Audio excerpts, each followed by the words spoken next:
You shouldn't need a toxicology degree to buy sunscreen, but lucky for you, I have one. Tons of sunscreens labeled natural, mineral, or even dermatologist recommended still contain ingredients that can disrupt your hormones, irritate skin, and build up in your body over time, which is especially concerning for children.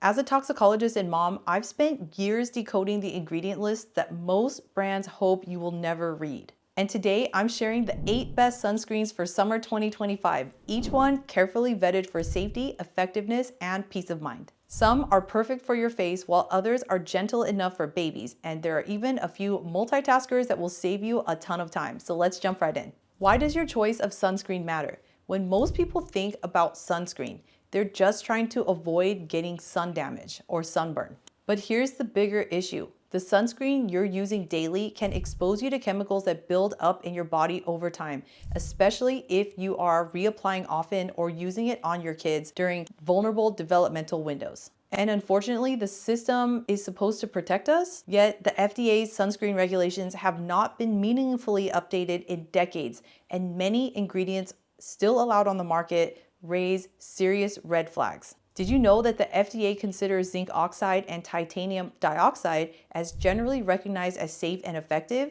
for sunscreens, but not the synthetic commonly used filter chemicals like homosalate, octinoxate, octisalate, octocrylene, and avobenzone because additional data are needed. Ingredients like oxybenzone, octinoxate, and homosalate are still widely used even though studies link them to hormone disruption, allergic reactions, and potential for long-term toxicity. For example, oxybenzone has been found in urine, blood, and breast milk, which is a huge concern when we're talking about something that has hormone disrupting properties that you are applying to your skin daily. It means it's getting into your milk supply, which your child could potentially be ingesting. Evidence also shows that homosalate activates estrogen receptors and increases the invasiveness of breast cancer cells in vitro.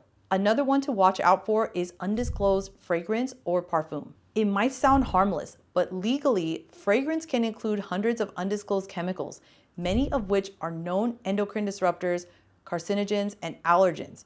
That lack of transparency makes it a massive red flag. Plus, those handy aerosol sunscreens could be exposing you to benzene, which is a known human carcinogen. And in case you don't believe me, look into the massive recall of thousands of aerosol products within the last 3 years. If you want to learn how to avoid endocrine disruptors in your products, be sure to grab the free hormone disruptor cheat sheet and training that I've linked in the description below. Even mineral sunscreens, the ones that are often marketed as the safer choice, are not created equal because some of them use nano-sized zinc oxide, which is unnecessary since normal zinc oxide works just fine. In case you're wondering though, titanium dioxide in cream-based topical sunscreens are not a concern based on the evidence. The concerns around titanium dioxide are for oral ingestion and inhalation, not skin absorption. One thing I will say though is to avoid spray sunscreens, especially those with zinc oxide or titanium dioxide due to inhalation toxicity concerns. And remember that I'm only sharing this to empower you because once you know what to look for,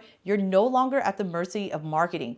You are in control, which is how it should be. Here's what I personally look for in a sunscreen as a toxicologist. First, solid formulation, either a cream or a stick, non-nano zinc oxide, no synthetic undisclosed fragrance, no synthetic UV filter chemicals, and of course, no parabens, PEGs, phthalates, or other known endocrine disruptors. But not to worry because now we are getting into the best part, my top sunscreen picks for summer 2025, each vetted with a toxicologist's eye. These are my go-to sunscreens for the face. First up is Coco Kind Daily SPF. I love this one because it's minimal and basic. There are no fragrances or suspicious ingredients, plus it's affordable and easy to find in big box stores.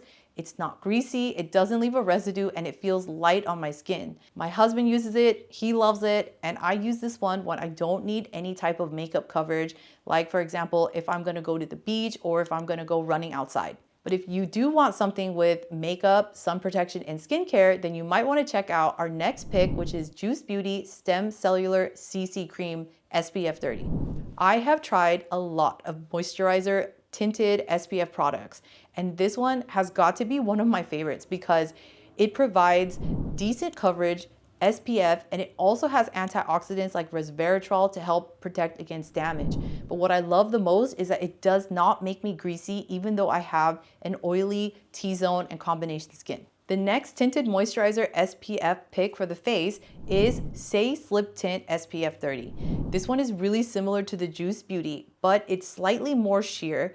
And I also like that it comes in several shades depending if I need a slightly darker one in the summer or a lighter one in the cooler months. Sometimes I mix and match, but it is definitely a more hydrating and it has hyaluronic acid. The ingredients are low tox. I personally love Say, a lot of their products, but that one has to be the one that I reach for the most. Another product that I forgot to mention is actually this one right here. This is RMS Beauty Supernatural Radiance Serum.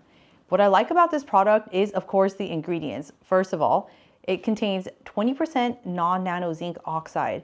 The inactive ingredients, I also didn't see anything that was a major red flag or concern, like some of the ingredients to avoid, like the retinol palmitate or fragrances, or some of the other synthetic UV filter chemicals.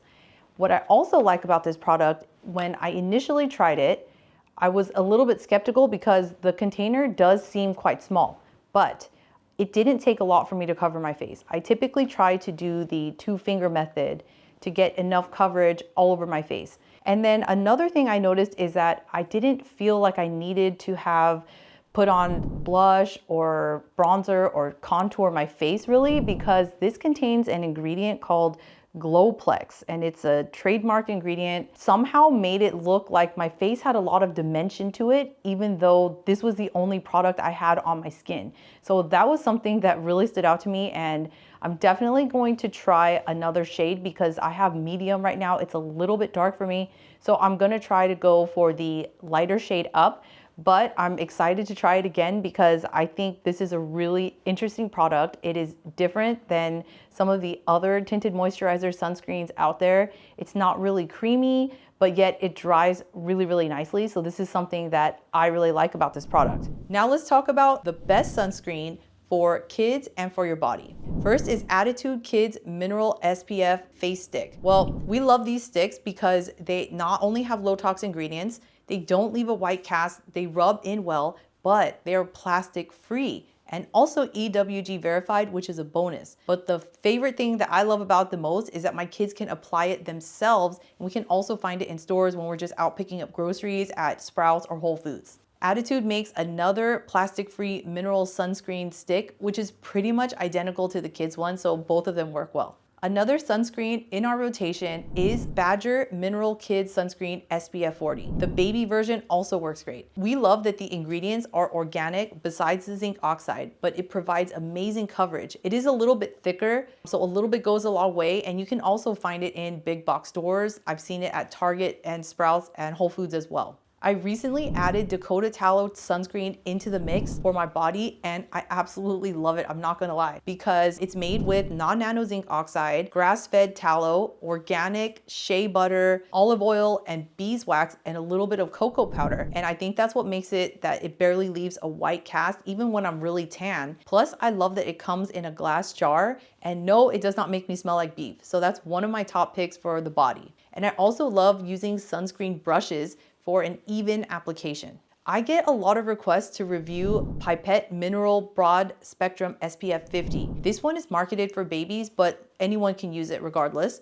And it has an SPF of 50, it's fragrance free, and contains squalane, which helps to keep your skin moisturized. So overall, it's a great option, especially if you prefer to shop in stores.